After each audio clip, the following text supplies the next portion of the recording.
क्या आपने भी सहारा इंडिया में निवेश किया था और अब तक आपको एक भी पैसा वापस नहीं मिला? क्या आपने सहारा रिफंड पोर्टल पर अप्लाई किया लेकिन 45 दिन से ज्यादा हो गए और अब तक पैसा अकाउंट में नहीं आया? तो रुकिए, ये वीडियो सिर्फ आपके लिए है, क्योंकि अब सुप्रीम कोर्ट ने सीधा सहारा ग्रुप को खड़े शब्दों में आदेश दिया है, पैसे लौटाओ, नहीं तो संपत्ति जब्त होगी। और सबसे बड़ी बात, कोर्ट ने कहा कि अब निवेशकों का पैसा रोकने वाली कोई चीज बीच में नहीं है। पूरा सच जानिए इस वीडियो में, लेकिन उससे पहले चैनल को सब्सक्राइब करें ताकि अगली रिफंड अपडेट आप मिस न करें।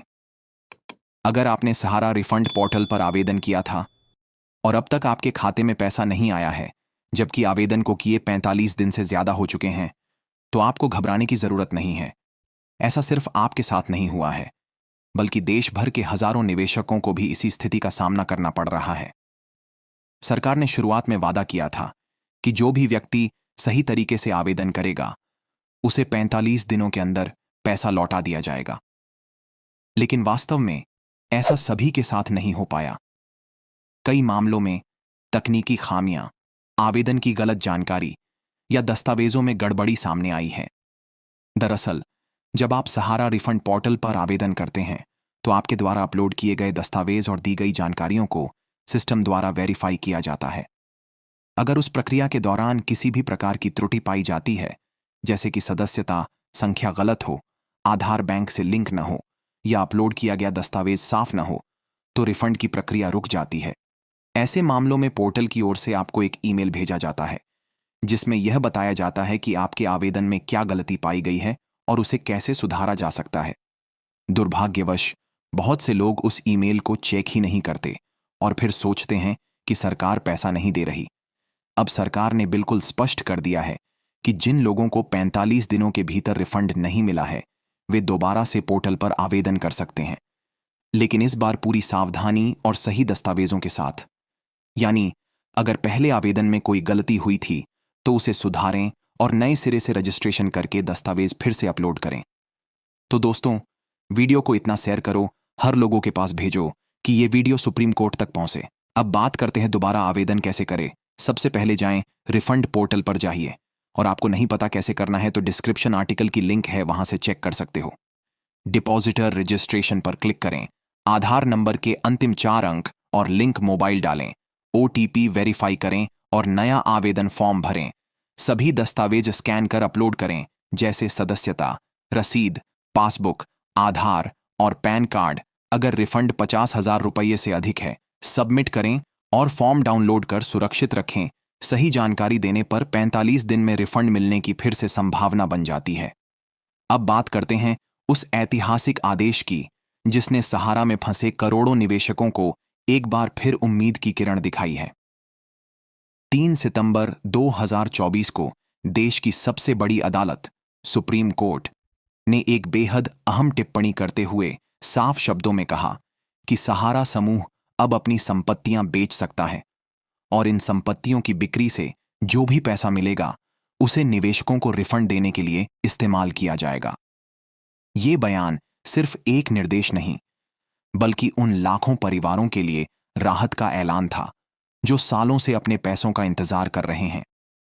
सुप्रीम कोर्ट ने इस आदेश में यह भी स्पष्ट कर दिया कि सहारा समूह अगर अपनी संपत्तियां बेचता है, तो उन्हें सर्किल रेट से कम कीमत पर नहीं बेचा जा सकता। यानी कोई भी प्रॉपर्टी औने पौने दाम में नहीं जाएगी। अगर किसी कारणवश किसी प्रॉपर्टी का सौदा सर्किल रेट से कम पर करने की जरूरत पड़ी, तो कोर्ट से पूर्व अनुमति लेना अनिवार्य होगा। इस सख्ती का उद्देश्य एक ही है, निवेशकों का नुकसान न हो और हर पैसा न्यायोचित तरीके से वसूल कर उन्हें लौट आया जाए। इस आदेश के बाद सहारा समूह की करोड़ों की अटकी हुई संपत्तियों को बाजार में बेचने की प्रक्रिया तेज कर दी गई है। अदालत ने यह भी बताया कि इस बिक्री का उद्देश्य 10,000 करोड़ रुपए की रिकवरी करना है, जिसे सीधे SIBI सहारा रिफंड अकाउंट में जमा किया जाएगा। ये वही खाता है जिससे निवेशकों को रिफंड ट्रांसफर किया जा रहा है। 5 सितंबर 2024 को सुप्रीम कोर्ट ने सहारा समूह के खिलाफ एक और सख्त और निर्णायक आदेश पारित किया, जिससे साफ हो गया कि अब कोर्ट इस मामले में कोई डील देने के मूड में नहीं है। अदालत ने स्पष्ट रूप से कहा कि सहारा समूह को 15 दिन के भीतर एक जॉइंट वेंचर डील कोर्ट में दाखिल करनी होगी और साथ ही 1000 करोड़ रुपए की राशि एक विशेष एस्क्रो अकाउंट में जमा करनी होगी। एस्क्रो अकाउंट एक तरह का थर्ड पार्टी खाता होता है जो पैसे की सुरक्षा सुनिश्चित करता है जब तक कि कोर्ट द्वारा दी गई शर्तें पूरी न हो जाएं। इस आदेश के जरिए कोर्ट ने सहारा को एक आखिरी मौका दिया है। अगर तय समय सीमा के अंदर यह डील और फंडिंग नहीं होती तो अदालत मुंबई के वर्सोवा इलाके में मौजूद 1.21 करोड़ वर्ग फुट जमीन को जहां है जैसी है अस इस वेयर इज आधार पर खुद बेचने के लिए स्वतंत्र होगी। यह जमीन सहारा समूह की बड़ी संपत्तियों में से एक है और इसके बिकने से भारी मात्रा में फंड जमा हो सकता है जो सीधे निवेशकों के रिफंड में उपयोग किया जाएगा। कोर्ट का यह रुख बताता है कि अब कानूनी प्रक्रिया लंबी नहीं खींचेगी। अब या तो सहारा डील करेगा या फिर कोर्ट कार्रवाई करेगा। इस फैसले ने साफ कर दिया है कि अब सहारा समूह के पास कोई बहाना या समय नहीं बचा है। दौलत बार बार चेतावनी दे चुकी है और अब अगर सहारा कोर्ट के इन आदेशों का पालन नहीं करता तो अदालत अपनी तरफ से संपत्तियां नीलाम करेगी और पैसा सीधा सरकारी खाते में डालेगी। यह कदम सिर्फ एक आदेश नहीं बल्कि उन करोड़ों लोगों के धैर्य और भरोसे का जवाब है जो पिछले कई वर्षों से अपने खून पसीने की कमाई के लिए लड़ रहे हैं। अब गेंद पूरी तरह सहारा के पाले में है। या तो वह निर्देश माने या फिर कोर्ट अपने स्तर पर एक्शन लेगा। बहुत लोग कहते हैं कि यह सब बस दिखावा है, लेकिन इस बार मामला अलग है क्योंकि अब कोर्ट के आदेश पर कार्रवाई हो रही है और संपत्तियां भी बेची जा रही हैं। पहली बार ऐसा लग रहा है कि पैसा सिर्फ कागजों में नहीं बल्कि अकाउंट में आएगा। इसलिए निराश मत होइए। अगर यह जानकारी आपको जरा भी मददगार लगी हो तो वीडियो को लाइक और शेयर जरूर करें ताकि और भी लोगों को उनका फंसा हुआ पैसा मिल सके। और ऐसे ही सच्ची और सरकार द्वारा प्रमाणित अपडेट्स के लिए सब्सक्राइब करें, बेल आइकन दबाएं और कमेंट में लिखें मेरा पैसा मुझे 2 मिलते हैं। अगले वीडियो में एक और बड़े अपडेट के साथ। जय हिंद।